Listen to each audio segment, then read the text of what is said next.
Welcome back to the deep dive. You know, we often talk about being prepared, but how do you actually prepare for, well, for deliberate chaos? Today, we're kind of cracking open some specialized operational training material. It's stuff designed for EMTs, paramedics, the folks right on the front lines, those first responders dealing with mass violence, terrorism, even weapons of mass destruction. Yeah, it's definitely a sobering topic for this deep dive. And these sources, they really don't mince words about the threat landscape today. Hmm. The big warning, really, is that targeting civilian populations is becoming disturbingly common. They basically say it's no longer a question of if another attack will occur, but when and where. Wow, And okay. WMDs just add this whole other layer of complexity to managing these incidents. Our mission today is really to boil down the core operational knowledge. What do you need to recognize such an event? How do you stay safe? And how do you even begin to manage the aftermath, especially if WMDs are involved? Yeah, right. And it has to start with understanding the threats themselves. For our audience, who, generally understand the basics of terrorism, why is this training so focused on domestic incidents and these lone wolf attackers right now? Well, it's because the threat has really shifted. It's moved inside the wire, so to Yeah. speak. Operationally, the U.S. Department of Justice splits terrorism into two main types.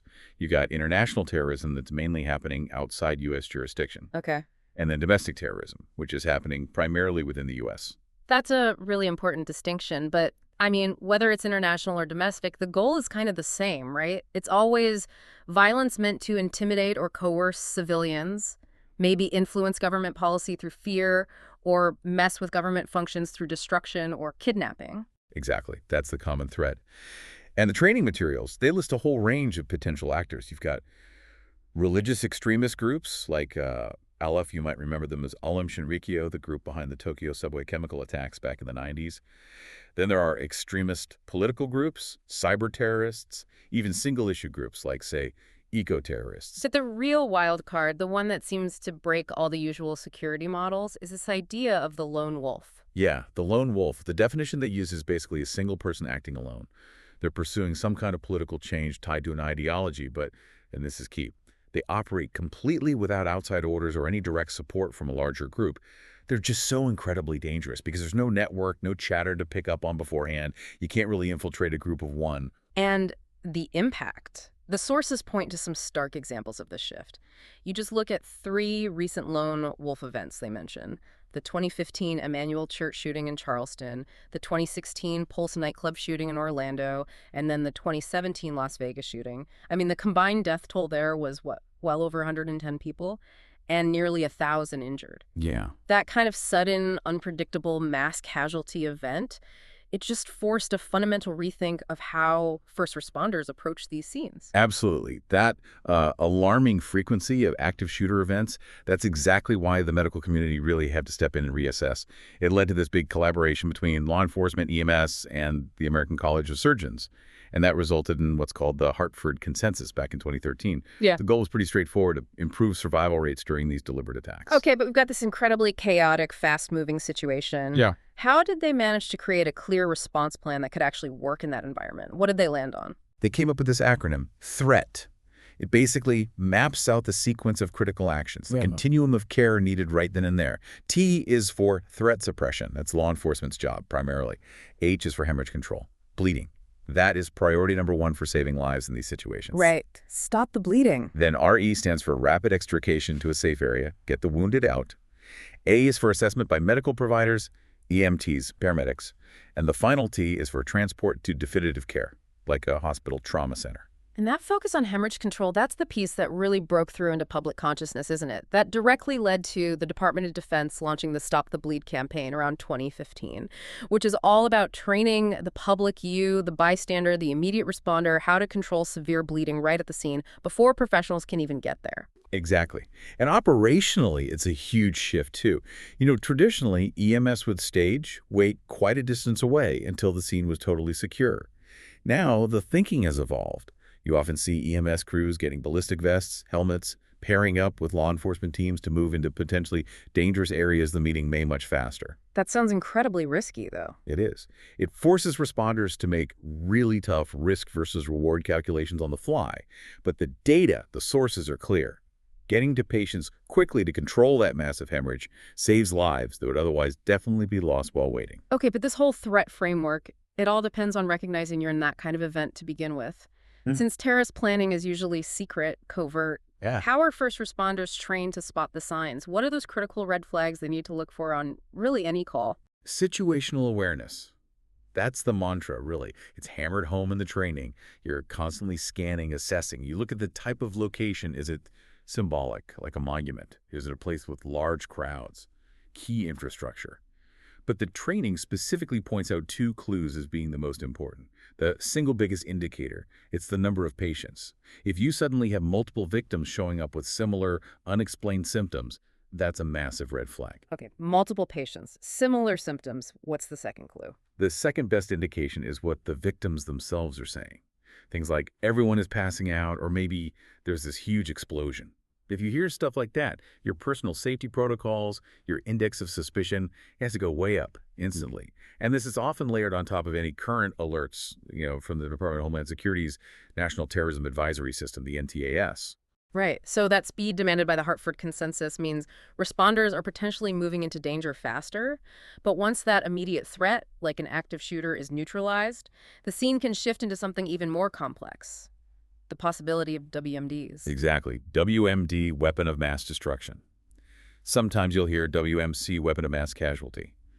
The definition is pretty broad. Any agent, chemical, biological, radiological, whatever, designed to cause mass death, mass casualties, or just massive damage to property and infrastructure. True. To help categorize them, responders often use mnemonics like B-Nice or CBRNE. Okay, break this down. Sure, B-Nice is biologic, nuclear, incendiary, chemical, explosive.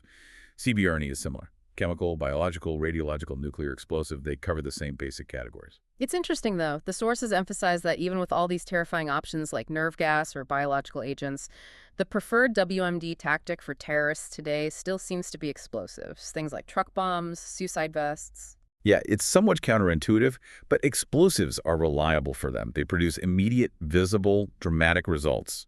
They achieve the chaos and fear quickly. And that reliability leads to a really critical operational point for responders, the secondary device threat. Ah, right. The follow-up attack. Exactly. Terrorists know responders will flood the scene. So they often plant additional bombs timed to go off after the first wave of help arrives. They're specifically targeting police, fire, EMS, even the media. The goal shifts from the initial attack to attacking the helpers, maximizing casualties and chaos. Which makes that initial staging protocol absolutely non-negotiable for safety then. You have to park, 1 or 2 blocks away. And always upwind and uphill if possible. Absolutely critical. Yeah. Upwind and uphill minimizes your risk from airborne agents or potential runoff. And you also have to understand the difference between contamination that's direct contact with the agent itself and cross-contamination. Okay, what's cross-contamination? That's when you come into contact with someone else who is contaminated but hasn't been properly decontaminated yet. That's how these things spread beyond the initial impact zone. It's a huge risk multiplier. And that's why you call for hazmat teams immediately. Their setup time, travel time, it all takes a while. And they're the only ones with the right gear and training to manage that kind of hazardous scene safely. Okay, let's dive into some specifics then. If we're talking chemical agents, they seem particularly challenging because they can mess with your standard patient assessment tools. The sources break them down into 4 main types based on effect: vesicants, respiratory or choking agents, nerve agents, and metabolic agents. Right. Let's start with vesicants, the blister agents. A key example is sulfur mustard, often just called mustard gas. It's described as a brownish-yellow, oily liquid. It has this distinct smell, kind of like garlic or mustard. It causes irreversible damage at the cellular level. But the real operational trap with mustard gas is the delayed onset. Symptoms, those awful blisters, often don't show up for 4 to 6 hours after the person was exposed. 4 to 6 hours. That's terrifying. I mean, someone could seem okay initially, maybe walk away from the scene, and then hours later they develop these massive second-degree burn-like injuries. Responders might completely miss it at first. Exactly. Then you have the pulmonary agents or choking agents. Things like chlorine gas, smells like bleach, might see a greenish haze. But the really insidious one mentioned is phosgene. It's very potent. And again, it often has a delayed onset of symptoms, sometimes hours. But the truly tricky part, it smells like freshly mowed grass or hay. Mowed grass, that doesn't sound threatening at all. Right, it's a relatively pleasant smell. So Mhm. victims might not realize they're breathing in something deadly. They just keep inhaling it, maximizing their exposure before the respiratory damage kicks in hours later. Okay, delayed onset, tricky smells. Yeah. But when we talk about pure, immediate deadliness, the training material really focuses hard on nerve agents. These are organophosphates, right? Designed to basically shut down the nervous system. Yeah, they block a critical enzyme, acetylcholinesterase, causing the nervous system signals to just fire uncontrollably until everything burns out. They're incredibly toxic. You have the G-series agents like sarin, GB, highly volatile, mostly an inhalation hazard, colorless and odorless. Then there's Somin, GD, which is even more lethal than sarin. It has this nasty property called aging, where it binds irreversibly to cells very quickly. But the one that gets the most attention, for good reason, is VX. VX, what makes it stand out? A clear, oily liquid, looks kind of like baby oil, Sure. odorless, and it is more than 100 times more lethal than sarin. Plus, it's extremely persistent. Unlike sarin, which evaporates relatively quickly, VX can remain a deadly contact hazard. Just touching it can kill for weeks, even months, depending on the conditions. Weeks or months. Yeah. Wow. So recognizing exposure is critical for survival. How are EMTs trained to spot nerve agent symptoms? They rely heavily on mnemonics. The most common one is dumbbells. D is for diarrhea, U for urination, M is for meiosis, that's pinpoint pupils or sometimes muscle weakness. B is for bradycardia, slow heart rate, bronchospasm, airway constriction, and bronchorrhea, excess mucus in airways. E is for emesis, which is vomiting. L is for lacrimation or tearing. And S stands for seizures, salivation, and sweating. That's a lot to remember under pressure. It is. But the training emphasizes that meiosis, those pinpoint pupils, is often the most consistent and earliest sign you'll see. And immediate treatment is crucial. That involves using something like the Duodot autoinjector. It contains atropine and prolydoxam chloride, which work together to counteract the nerve agent's effects. Okay, one more chemical category, metabolic agents like cyanides. Right, things like hydrogen cyanide, AC, or cyanogen chloride, CK. These often have a characteristic smell of bitter almonds, though not everyone can detect it. Functionally, they stop the body's cells from being able to use oxygen. It's cellular suffocation. But here's the really critical operational point for responders. Even though the cells are starving for oxygen, the oxygen is often still present in the bloodstream, bound to hemoglobin. So if you put a standard pulse oximeter on a cyanide victim, It might read normal. exactly, it'll often show a normal or even high oxygen saturation reading because the tool just measures oxygen in the blood, not whether the cells can use it. It completely breaks one of your most basic assessment tools. You have to rely on other signs and the smell. That's a vital piece of information. Okay, let's shift gears slightly. Beyond chemicals, what about the truly invisible threats? Biological agents, viruses, bacteria, toxins. How does the response change for those? Biologic agents introduce different concepts responders need to grasp. Things like dissemination. How is the agent actually spread? Is it aerosolized, put in food, water? Then there's communicability. How easily does it spread from person to person? Smallpox, for example, is highly communicable. Anthrax generally isn't. And finally, incubation period, the time between exposure and when symptoms actually start appearing. This can range from hours to weeks, making detection really hard. So you could have an attack happen and not even know it for days or weeks until people start getting sick. Precisely. The sources mention key examples. Viruses like smallpox, highly contagious. Watch for nations that all appear at the same stage of development. Or viral hemorrhagic fevers like Ebola, which cause widespread bleeding. Bacteria like anthrax, the inhalational form, is incredibly deadly, like a 90% fatality rate if it's not treated early.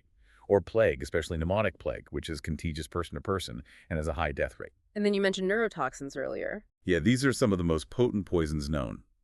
Botulinum toxin, produced by bacteria, causes this descending paralysis, starts at the head, works down, eventually leading to respiratory arrest because the diaphragm stops working.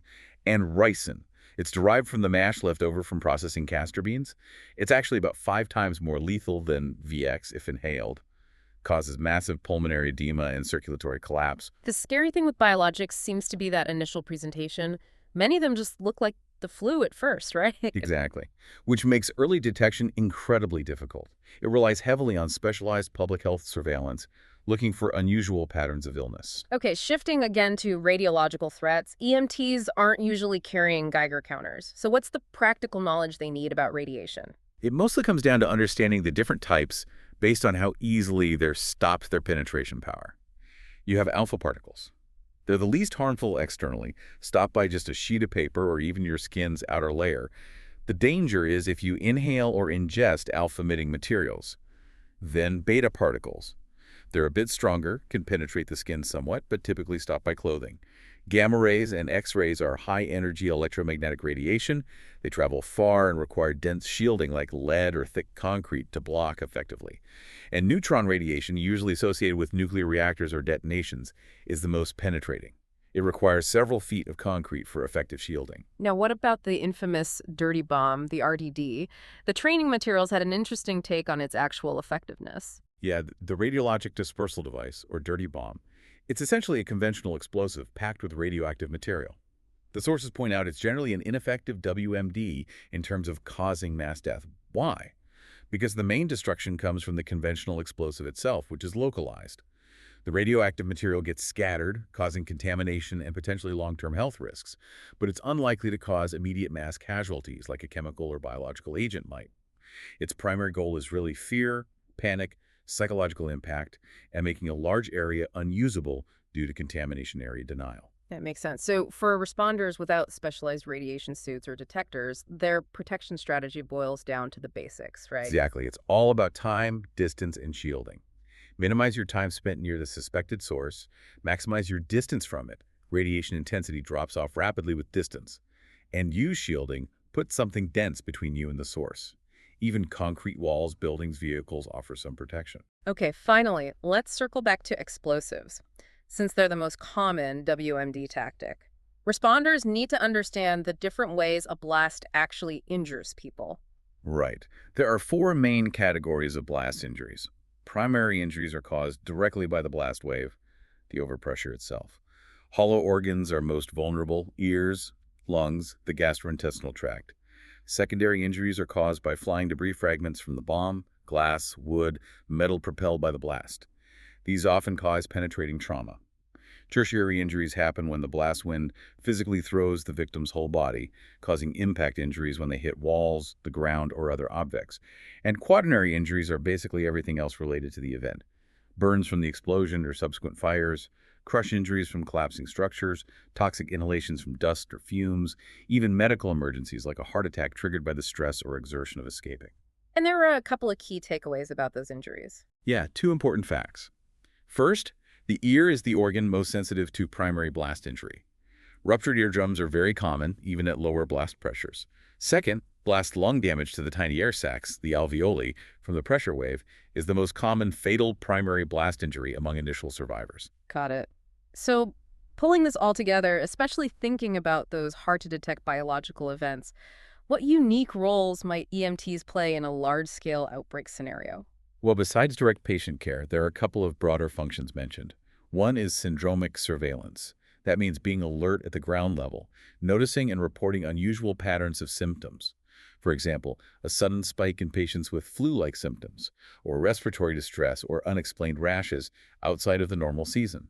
That kind of early warning is crucial for public health to recognize an outbreak quickly. Makes sense. What's the other role? Assisting at points of distribution, or PODs. If there's a large-scale biological event requiring mass medication or vaccination, say antibiotics for anthrax exposure, these PODs are set up to distribute countermeasures quickly to a large population. These are often supplied by the CDC's Strategic National Stockpile, which maintains caches of medicine and supplies push packs ready to be shipped anywhere in the U.S. within 12 hours. Responders might help manage or staff these POD sites. Okay, so wrapping this up, the goal of digging into this material isn't necessarily for everyone listening to become a WMD expert. Not at all. It's about having a solid, basic working knowledge, enough to recognize potential indicators, prioritize your own safety, that constant reassessment loop, reassess, reassess, reassess, and then be able to implement the right triage and initial response strategies effectively. And hopefully you, the listener, have picked up some of that baseline knowledge today. Yeah, definitely. This deep dive really highlighted the intense operational realities for first responders, from the sheer speed needed under the Hartford Consensus to understanding the delayed effects of things like mustard gas or phosgene, or just the unbelievable toxicity of something like VX. It's a lot. It really is. And as we finish, I want to leave you with a thought, something responders grapple with constantly in these complex situations. Think about those scenarios, the lone wolf creating a diversion to draw responders in. or the deliberate use of secondary devices. How do you balance that fundamental ethical duty to treat everyone who needs help, even if you suspect they might be the perpetrator, with the absolute necessity of protecting yourself and your fellow responders?